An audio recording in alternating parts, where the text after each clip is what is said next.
Sustainable Connections, a podcast connecting ambition to action, is brought to you by ERM, the world's largest pure-play sustainability consultancy. In this podcast, host Mark Lee, director of the Sustainability Institute by ERM, speaks with some of the most innovative and boundary-pushing minds in the field, examining the connections necessary to make sustainable business a reality across sectors and systems and up and down organizations. Topics cover the breadth of the sustainability agenda, including net zero, nature positive, biodiversity, equity, resources and frameworks, and more. This is Sustainable Connections. Welcome, everyone, to this next episode of the Sustainable Connections podcast. I'm Mark Lee, the director of the Sustainability Institute by ERM, and have the chance to host this and to welcome you here today. For those of you who might be new to the podcast, the idea behind the connections in the name is that most of the big sustainability challenges that we face in the private sector and broadly in society require some kind of collaboration or partnership to really work out effectively and to have the chance to overcome. That these challenges are bigger than we are as individuals and organizations. So the podcast seeks to bring together some people who are working across issues and industries to explore how and why they do the work that they do, and to share, the means of working successfully at bringing about a more sustainable world faster. Today, I get to do that with two fantastic people in the persons of Nikki Bartlett, the Chief Impact Officer at CDP, and Bertrand Millot, who is the head of sustainability at CDPQ, which we're going to probably confuse you with those acronyms throughout the course of today's conversation, but I bet you'll sort it out based on the voices and what people say. Nikki, welcome. And you're the Chief Impact Officer. What a great title. What does it mean to be the Chief Impact Officer at CDP? Well, it's a really interesting question. I've been asked that by others who join and become Chief Impact Officers, and I pretty much say to them, I don't have a playbook for you. You make it up as you go along. My side of the house, I have the folks, the really alarmingly clever folks, the environmental scientists, those that are our questionnaire and scoring methodology experts, and the development team and the policy team. And those are kind of focus on the impact strategy for CDP. I started out at CDP almost 8 years ago now. I was in charge of our carbon pricing work, then climate change, and then stepped up into this role recently. I love that you get to work with a group of alarmingly clever people. Yeah, we need lots of those, without doubt. And Bertrand, want to get the same sense of your role. What does it mean to be the head of sustainability at an institutional investor like CDPQ? Well, the CDPQ manages 400 billion Canadian dollars about. And so we have responsibility for everything from the defining the strategy to implementing it, to making sure the investment teams actually pay heed to it. And so it's pushing the agenda, pushing the debate, showing ambition, and mobilizing the organization. I come to it with a background as an investor, but have been always, since the beginning of my career, even in infrastructure, steeped in ESG issues. The fact that I come in as an investor is useful to speak to investment teams. Very useful for our conversation here today as well. I've asked Nikki and Bertrand to join me today to discuss a recent Sustainability Institute publication, to rate the raters 2023 ESG ratings at a crossroads. Some of you at least might be familiar with this piece of work. It's something that began actually back in 2010. It's not an annual review of ratings organizations, but it's a periodic look. And to put that in context, the last time we did this now was 2018, 2019, before we went to the field with our surveys and research that lies behind the 2023 edition. So the idea is to go in and take kind of a snapshot of the ESG ratings industry and its impact and how it's working. And we, as the researchers on the topic, do this as fans and supporters and advocates of the industry. This is something we really want to work and to work well, because we think the whole process of bringing transparency to corporate sustainability performance is so important, and that investors and other stakeholders need this kind of information to be able to make good decisions about companies, investments, and other ways to partner with them. We think there's lots of opportunity for this part of the field to grow and develop and become better as well. And that's a little bit the other thrust in the ESG ratings, rate the raters analysis, is looking at what especially investors and corporate issuers expect of ratings so that they can be most effective. So with the survey just out in the world, really excited to get into to be able to explore it a little bit with you, Nikki and Bertrand, in terms of your reactions to the report and some of the perspectives of each of your organizations, of course, different types of stakeholders in relation to it. Nikki, I'm going to start with you, but putting the same question to the two of you. Love to hear first an overall reaction to Rate the Raters 23. Did you find anything particularly surprising? Did we miss anything? What struck you most? Nikki, go ahead. Yeah, there were a few things actually, Mark. I found really interesting how much, the report really picked up some of the changes in the context that have happened, right? Whether it be moved up the agenda, something really, really important for investors, even more so since, even over the last 10 years, but even over the last 5 years. But also the notion of regulation coming into force, being a bigger driver, causing more consolidation or at least standardization of things. And what I found interesting is even with these vast changes, which weren't there before, over the last 10 years, there's actually quite a lot that's similar. And that's what I found so interesting. It was quite marginal in places, the changes. I do think it's interesting that we have more companies in there, raters, scorers, etc. I found that interesting too. And I think that influences things. There's some that are less known now. And so over time, I'd like to see if that kind of influences the scoring, because as they become more known, obviously, then people have better opinions of them or more opinions about them. And as usual, I found a few things interesting, the differences between the two audiences. So, and we see this a lot at CDP as well, and it kind of makes sense, but I do think it's interesting. So companies generally, their drivers for this are in fairly similar spaces, but one of the biggest drivers is the investor sort of demand for it, or what they perceive as the investor demand for it. And you've got this increasing sophistication coming into the space around this, more rating, better scoring, more institutions doing scoring, some consolidation around that. And yet that hasn't necessarily changed that perception of the driver, but yet the investor side is very clear and becoming more and more clear, and we've seen that for years, that it's not the score per se that they think is useful, but what underlies it, the data behind it. They use it, they have more and more investment themselves, which I think is excellent in their research teams. And I find that interesting. There's a slight difference between what the corporates perceive as demand from investors versus what the investors are actually having a demand for. And of course, they're very different views as a user community versus a being scored community, which kind of makes total sense, right? They're completely other ends of the spectrum. I think one or two final things for me that I found really interesting. The important factors that companies see as important to focus on, those stayed fairly similar, except that there were some changes that you could see now as things are getting more and more clearer and deeper in the sustainability space, right? So now, that dreadful metaphor, the rubber's hitting the road on these things. Yeah. And so you've got this clearer valuing by companies of the actual scorers having teams that understand these issues, so better research teams, so whether that be sectors or specific issues that a sector may have, or that the rating includes and the scoring methodologies include a focus on relevant or material issues. And I think that's come hand in hand with this increased sophistication, increased rubber hitting the road. That final thing about transparency being so important to the methodologies, etc., on both sides of the aisle, whether it's a user or a preparer.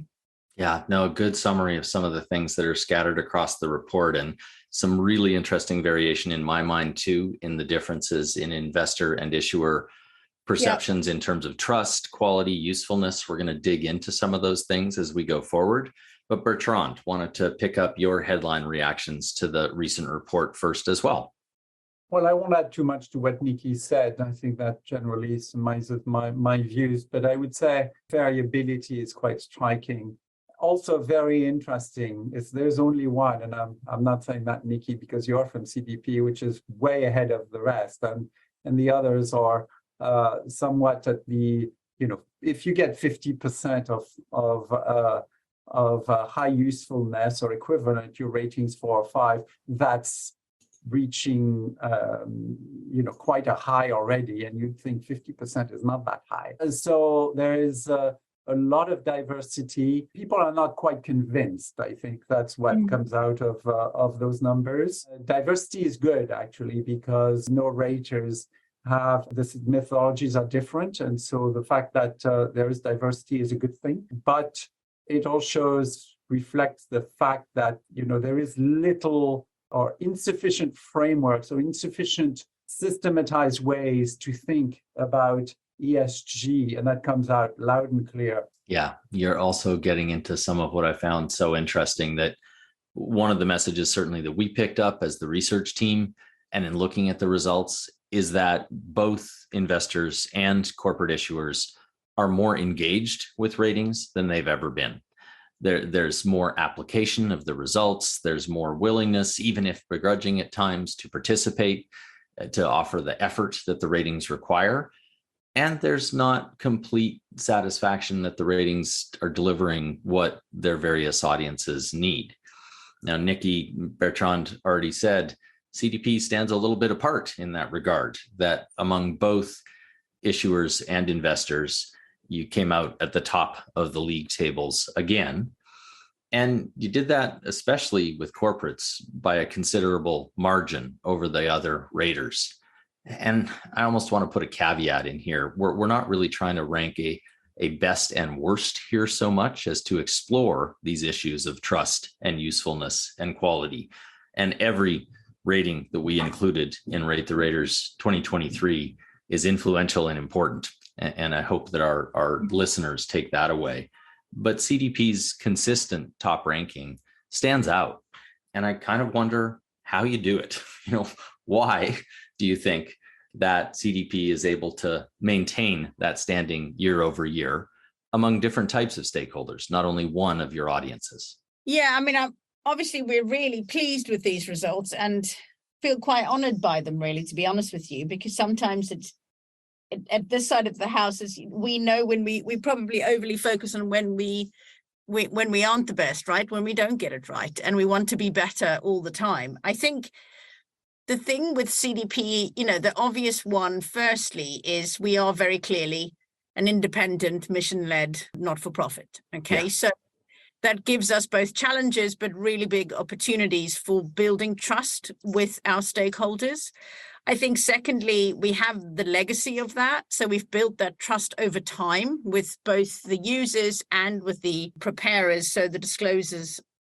And I think critically, we have a theory of change based on what we call our authority. So the institutional investors, traditionally, we have obviously this big buyers for our supply chain system. We have banks coming in, even have central banks coming in as what we call our authority. So we have a loop between those authorities, so the users as such, and the disclosers. And we work on both of their behalves. And I think that's really important as well. So we seek to not pretend we're in any way kind of powerful or important. We're a mediator between the two and try and draw links between the two and make something really active. And our engagement with both sides of that is really active. We do our best to walk that fine line between the incentivizing of better and better disclosure and behavior from companies and others, while also being very clear about the sort of scientific benchmarks that we really need to achieve. I think the biggest thing for us is that we don't try and write the recipes. We try and be the soup, the pot that the soup gets cooked in, right? So sometimes you improve a recipe when you're cooking a soup, right? Sometimes if there's no recipe, we will seek to catalyze one quite proactively, a standard in the market about something. We will either host it or we will seek to catalyze it or we'll partner on it so that there is something of best practice that we can implement in our framework. So we don't try and make up something entirely new. And I think this is really important for many of our stakeholders, because they are faced with many methodologies, many ways in which they are sought to disclose, to be transparent on issues, and we seek to be as interoperable and as aligned with those best practice standards as possible, rather than inventing a new space. And we really are focused on we're a mission-led organization. So we're trying to bring the best science. We're trying to work with our stakeholders to achieve an outcome. And yes, we only focus in the environmental area, but that's kind of what we specialize in. So that I think that also helps. Yeah, we hear some of those things as well, Nikki, the type of institution being unique as a nonprofit. Also that narrower focus, the fact that there is CDP climate, CDP forests, et cetera, it maybe makes it easier for people to get their head around each of the products or ratings that you offer. And people recognize the effort that's been put into building relationships to support it. Bertrand, I want to take the conversation a slightly different direction with you and get into a bit of the nuance of the report. So Rate the Raters especially explores questions of quality and usefulness of ratings. And in this most recent edition, we also got into the question of trust. And we found an interesting set of differences between the investors and the issuers on these topics. So investors were more likely to tell us that they trust the ESG ratings in terms of the quality of the capture of the picture of corporate performance than issuers were. But they said that they found them of a bit lower quality and usefulness. And my addition there is they said that in spite of the fact that now fully 43%, pushing half of the investors that were surveyed and interviewed in the course of Rate the Raters 2023 said they have policies in place that require them to use ratings in making investment decisions. And most of them said they're using at least a half dozen ratings in the course of their work. So there's this deep engagement, but uncertainty about how much to trust the information itself, and some mixed views on quality and usefulness too. What do you make of that soup, to borrow Nikki's word in another way? Well, that's a very interesting question. I'll use an analogy of a restaurant. If you know the restaurant has got good reviews, you might be positively disposed to enjoying the food and thinking, well, that food is really good. But once you're in the kitchen, or if you look back in the kitchen, maybe there's some less palatable things that are happening in the kitchen. Back on topic, what I'm trying to say here is investors use the information. So they are eating the food, whereas disclosing companies actually are in the kitchen. They are providing data to the raters. And we see it ourselves when we answer questionnaires, because we are an issuer of green bonds. You know, you submit the information, it comes back, and you think, really, the raters haven't seen this, they haven't seen that. They put too much emphasis on this aspect as opposed to this other one. They don't understand our business model. They didn't reflect properly what we do, or maybe we were not conveying it properly. Questionnaires are a tricky thing because you don't want them too long, but then short questionnaires, you don't have the granularity. And so you're somewhat playing between something that is too long and super granular, which becomes a huge exercise to fill, or something that is not so granular. And in the end, the result of the analysis might reflect that. I think it is useful. It helps you understand what the raters are thinking, and they are not thinking alike. As I said earlier, when we use it as an investor, one needs to have a healthy degree of skepticism also, and because they're all different, and make sure you don't just use one. So we've gone from soup to the restaurant and to the kitchen. And Nikki, I'm going to take you deeper into the kitchen. You won't be surprised, of course, to hear that issuers do express that love-hate that Bertrand just mentioned. Yeah. And often they mention CDP when they talk about how hard these questionnaires can be to fill out. But they also said in Rate the Raters 2023 that they prefer the active raters, that maybe begrudgingly, the being engaged deeply and having to do all that work pays off because it might produce a truer picture of the organization. All that said, it's true that this is a resource stress of a sort for organizations. So is CDP doing anything to make the response process more accessible, simpler?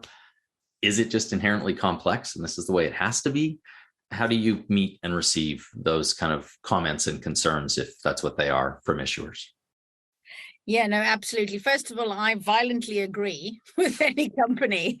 This time of the year when our system opens, I feel as if we need to walk around with sort of armed guards for a while, because we're not loved in this moment of the year, I have to say, as CDP staffers. It is onerous. And I think the truth is sustainability, climate change, wait until nature really, kind of gets sticky, is really complex. And it's a highly strategic issue. And now, so first of all, that's my first message. It never should be seen as something that can be efficient and streamlined and simple, because it isn't. And anyone who says otherwise kind of doesn't understand it. At the same time, however, we haven't been great in recent years at having companies put the efforts where they kind of make a difference, right? Our system is clunky, fully admit to that. Our questionnaires are long. We have 3 distinct questionnaires. And of course, now we've got new issues coming in as we try and cover more of environmental spectrum. So we are currently going through quite a significant investment in our digital transformation, in the framework itself, aiming for it to be more streamlined, integrated, allowing for more automation, for APIs, to have interoperability between standards, all of those things, such that it's far simpler and companies really can put the sweat in the areas that matter, rather than, dealing with a really cumbersome spreadsheet or a system that just really isn't user-friendly. That's kind of one of the challenges when you're in a not-for-profit, of course, and you've mission-led. You tend to put every last dollar of investment on expansion, growth, and change. And in the last few years, our system has expanded exponentially. Mm-hmm. And that has started to show at the seams, right? Quite clearly. And that's why we're very excited at the moment to go on this transformation journey. I won't pretend it's easy, but our aim is to make that process far better for companies. We see most respondents to us. We do surveys regularly, again, more surveys for companies to gather their feedback, right? And to get a sense of whether we're in any way useful to them still. And there is a very clear sense that our system does help them to strategize, to change their strategies, to focus in the areas that matter, to work out what stakeholders need from them. And so we know it works, but we don't want to make it something that the effort's all in the wrong place. And so watch the space for it being far better. And I'm hoping that in future years, as soon as the new systems come in, you start to hear a difference. So maybe your next Rate the Raters companies will still say, gosh, it's really difficult, but they might have something more positive, at least I hope, about our systems in terms of its usefulness, its usability, and its efficiency for companies who already have all that information, but now have to kind of type it all in manually again, which really isn't a great way to go about things. And so, Nikki, there's transformation going on inside CDP, which is great to hear. You also kind of get to sit in the position of watching corporate issuers do this. Yeah. And do you have any advice for them while we wait for the transformation to take place? Can you see ways in which companies might be more efficient in their responses and how they can better navigate the current ratings landscape? Yeah, my view is the next few years, we're going to go as fast as we can, right? Which then hopefully will make CDP's place a sort of a great record globally that you can use. And we are mapped against various standards, regulations coming in, that you can utilize the CDP system to be able to know which bits of what you're focusing and reporting on and measuring is relevant for what jurisdictions. But for now, I would say the thing that I'm always going to say as CDP is transparency is your best friend at this point, right? And that's not about wordiness, but that it is about ensuring that even if you don't have great news to tell, because it's tough for your company right now, but you are taking it seriously and you have a transition plan and you have a strategy around it and you had good governance over it, that's the key. Getting your data verified, validated, having targets that have ambition, and verified, those kinds of things right now for raters and scorers are really important, and frankly should be really important and are really important for investors. I'm seeing increasing focus from the finance sector on a few areas. We have a transition journey that we map out at CDP, and we're really at that space now, sort of steps 3 and 4 of that journey, which is your ambition, your targets, what you're seeking to change in a fundamental way in your organization, but then also your plans around it and the very tangible ways that you plan to transition your organization, whether that be being able to articulate what your CapEx targets are, if that's relevant for your sector, whatever it may be, but demonstrating to your users and stakeholders that this is a strategic issue for you, that you have really strong governance around it, and an iterative process that is transparent with your shareholders. Those are the things I would say is what really matters right now from a user perspective. Okay. And I'm going to go from the user perspective in terms of issuers back to the investor perspective, Bertrand, and all of the transparency that is generated, in effect, in the relationship between the raters and corporate issuers is kind of to the benefit of investors and other stakeholders who want to use this information. And I mentioned some of this earlier, that investors told us in the 2023 iteration of this report that they're doing more to integrate ESG data and ratings into their investment decision-making processes. But they were quick to say as well, we ignore the headline. We're not using the ABC rating or the kind of actual absolute score. We're scraping the data and putting it to work inside of our own organization with our own methodologies. What's the reasoning behind that approach? And without disclosing anything that CDPQ can't share, how does that actually work when you bring the data from various ratings into play in your own decision-making? Thank you. Well, CDPQ has been, focusing on sustainability since 1994 with our first policy that is related to this. And our brand today is Constructive Capital. So we take these things very, very, very seriously. We've got a well-articulated climate policy, which has a green envelope, reducing the carbon footprint of the portfolio, investing in transition assets. We're getting out of the oil sector for risk-reward reasons. And we take climate into consideration in all investment decisions with physical risk, transition risk. We also have a well-articulated policy with regards to diversity and inclusions, very, very important. And also, and I think the financial crisis taught us that, the great financial crisis, where people were overly reliant on credit ratings without having really made up their own mind for what those ratings meant. Well, it's exactly the same thing with regards to sustainability ratings. We like to understand what's behind the ratings.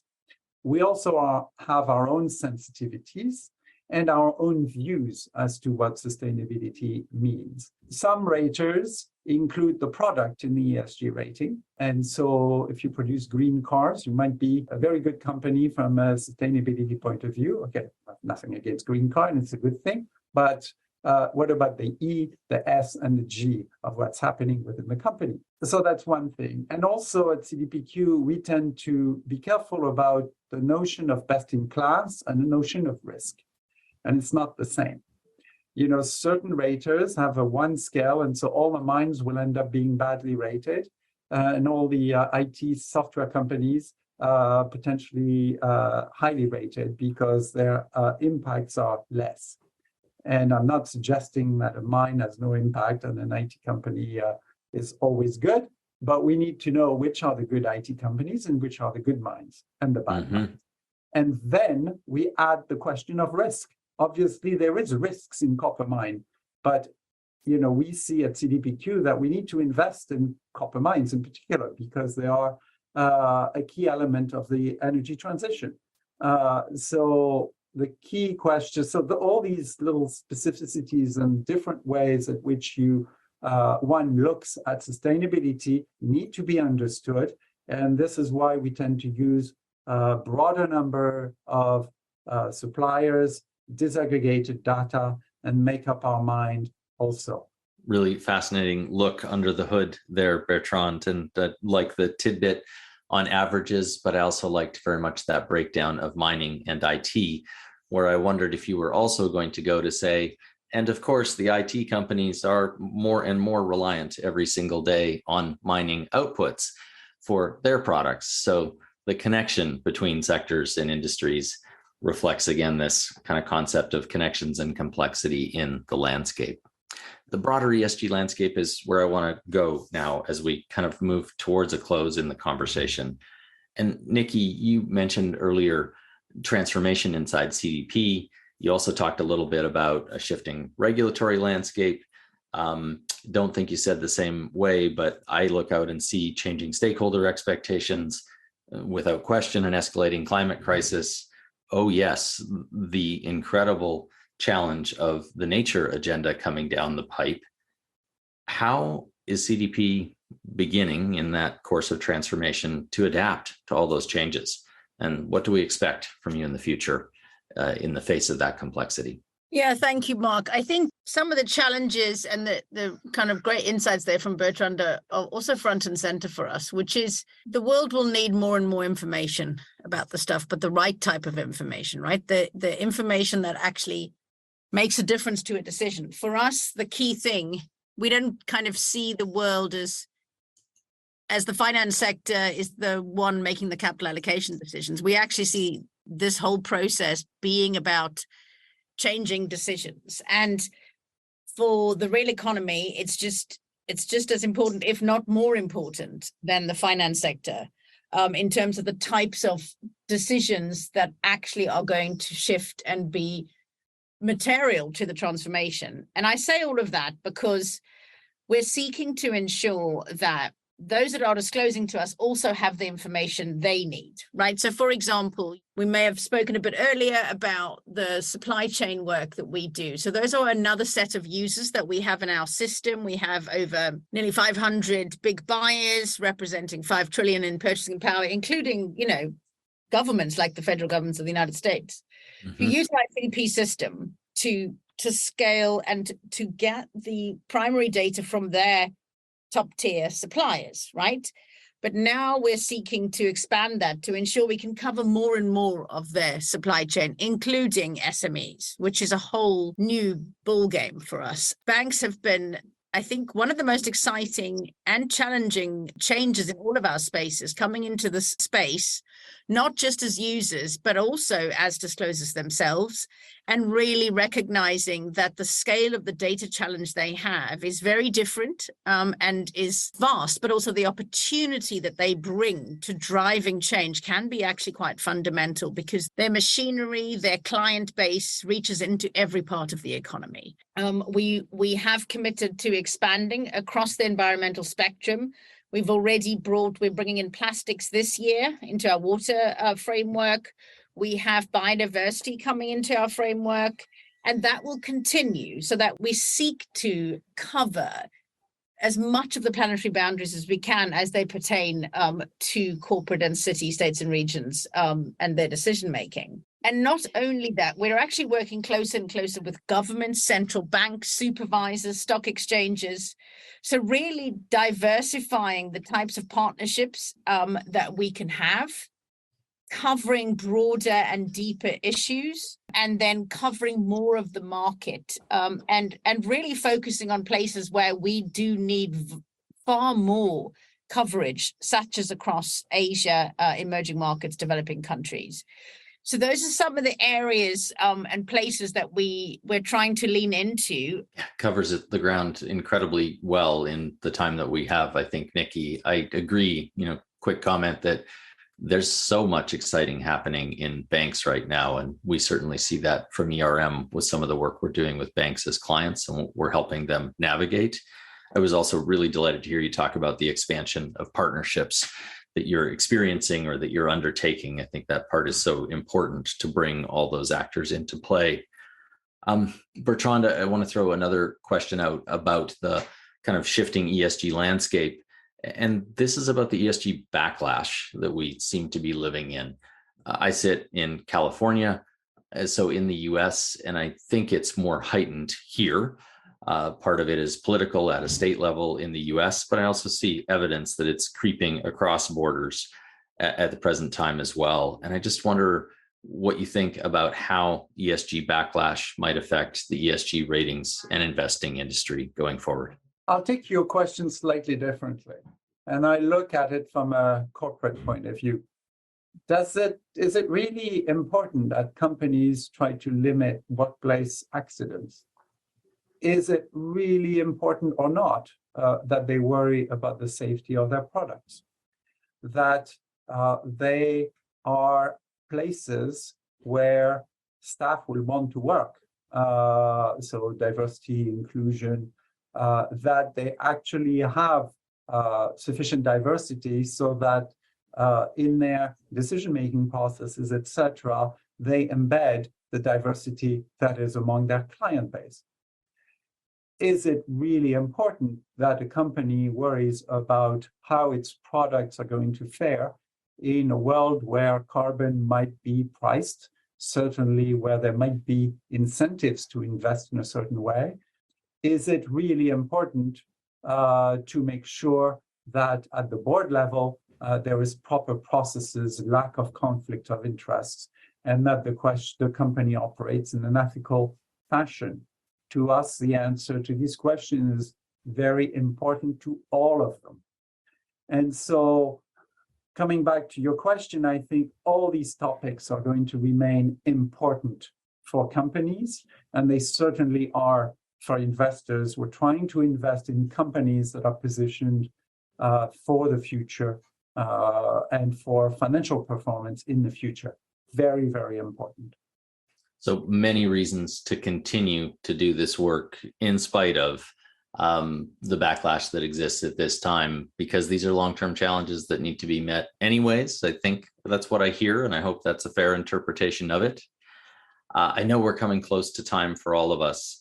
Nikki, I wanted to steer a quick last question at you, and it's about the future. We've been talking about what we learned about the ratings industry in Rate the Raters 2023, and we've kind of been talking about the present moment, but I want to give you a chance to look forward 3 to 5 years, maybe even just the next couple of years, and point at maybe at least a big, if not the biggest challenge that the ratings landscape will face in that period of time. What should we expect next? Well, I think everything is a subset of the biggest thing, right? The biggest thing is science is screaming we're not on track. And we're in serious trouble as a society and as a set of economies, or as a global economy, to keep thriving while we kind of destroy the life systems we depend on in that economy.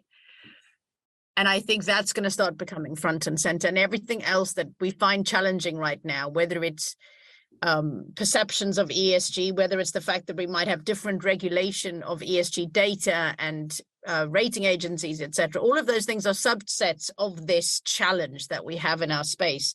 You know, should we have anyone getting high scores in a world where we're actually not on track at all, right? And what does that mean? I think that's the biggest challenge, is how much is that going to affect how we go about having our methodologies and our scoring in future? And you'll keep noticing I say the word scoring because we don't see ourselves as a rating agency. We don't take financial performance into account. So it's very important for us to kind of, we score environmental disclosure and action, and only that. And I think one of the subsets of that, which is a great challenge, but it will become more stark as we seek to really wake up to some of those challenges coming our way, and also wake up to some of the challenges coming our way in terms of regulation for data and scoring, is how do you go about, therefore, measuring actual performance? You know, and that seems like such a simple thing, right? Like everyone goes, well, just are they good performers or not? And actually, even if you're in like a room of 20 geeks, they're not going to agree on that. And even if they were just scientists, never mind if they were sitting around with the investors, which they should be, sitting around with the companies, which they should be, it's actually not as simple as minusing one thing from another, right? And what are the outcomes we're actually seeking from the real economy? What do we actually want them to do, right? What is the actual end goal here? What is the outcome in terms of their performance across the board? And I think that's going to be the challenge for us in future years. Dealing with the challenge of science, there's a ticking clock here and science is screaming, and therefore there's going to be a lot more scrutiny of what we're all doing, and rightly so. And then once you start to come to the conclusion that that scrutiny needs to get tougher, I think it's going to be, we're all working on it right now, but it's going to be very interesting to see how we respond to the challenge of how do you really score performance and what really matters. Well, I think a really interesting combination of your last two sets of comments. And Bertrand, I'd love to come back to you to see if you have a reaction to Nikki's final one there, because your "is it important" questions seem to be answered by Nikki as incredibly important. Closing thought on that? Yes, I agree with Nikki that we're not there, but I would plead to ensure that you don't compress your ratings and that everybody ends up with a D or whatever the number is, because we need to know who is the better. If not good, we certainly need to encourage companies that are doing their utmost, even if it's not perfect. So please keep some breadth in your ratings so that it doesn't, everybody gets compressed to an F. Thank you. So if we don't have a picture yet of what good looks like, we at least need to know what better looks like, sounds exactly. like. That's excellent. Yeah. All right. Well, we might go out on that note. I just want to say a final thanks to Nikki and Bertrand, both of you, for joining me. I really appreciate the insights. It's been fun to listen to what you had to say. And we just, as ever, appreciate your time, your wisdom, your insight, and the work that your organizations do in this space. Thanks so much for being part of this episode of Sustainable Connections. To keep connecting and learn more about how ERM is shaping a sustainable future with the world's leading organizations, visit ERM.com and subscribe to the show on your platform of choice. To learn more about the Sustainability Institute, visit sustainability.com. And be sure to join us for our next episode.